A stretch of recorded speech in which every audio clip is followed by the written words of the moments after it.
చిలకలూరిపేట పట్టణం శ్రీ పద్మావతి గోదా సమేత శ్రీ కళ్యాణ వెంకటేశ్వర స్వామి దేవస్థానం 37వ వార్షికోత్సవం సందర్భంగా చిలకలూరిపేటలో మొట్టమొదటిసారిగా నిర్వహించిన శ్రీవారి బ్రహ్మోత్సవాలు అత్యంత వైభవంగా కన్నుల పండుగగా జరగటానికి తోడ్పాటునందించిన వాహన దాతలకు ధన రూపేణ వస్తు రూపేణ విరాళం అందించిన దాతలకు నిత్యహోమంలో పాల్గొన్న దంపతులకు ఊరేగింపులో సాంస్కృతిక కార్యక్రమాలు చేసిన చిన్నారులకు మహిళామణులకు బ్రహ్మోత్సవాలు వీక్షించడానికి వచ్చిన భక్తులకు క్రమశిక్షణగా స్వామివారి దర్శనం కల్పించిన శ్రీవారి సేవకులకు కార్యక్రమాలన్నీ ప్రతిరోజు ప్రచురించిన మీడియా మిత్రులకు కళ్యాణ మండపం మరియు దేవాలయ కమిటీ తరఫున ధన్యవాదాలు.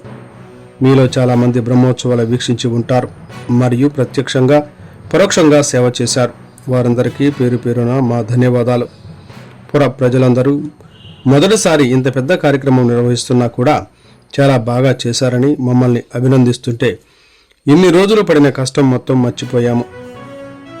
ఇలాగే మీ సహాయ సహకారాలతో ప్రతి సంవత్సరం దేవాలయ వార్షికోత్సవానికి శ్రీవారి బ్రహ్మోత్సవాలు జరుపుకుందాము.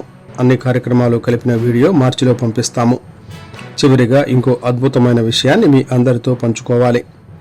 బ్రహ్మోత్సవాలలో ప్రతిరోజు జరిగిన నిత్య హోమంలో పాల్గొన్న మన ఆలయ కమిటీ సభ్యులు చిలకల వెంకటేశ్వరరావు గారు, వెంకట్ ఆడిటర్ గారు వారి స్ఫూర్తి పొంది ఒక పాట రచించి ట్యూన్ కట్టి ఒక గాయకుడితో పాడించి మన దేవాలయానికి అంకితం చేశారు.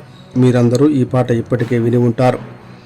చాలా అద్భుతంగా బ్రహ్మోత్సవాలు కళ్ళకు కట్టినట్లుగా రచించారు.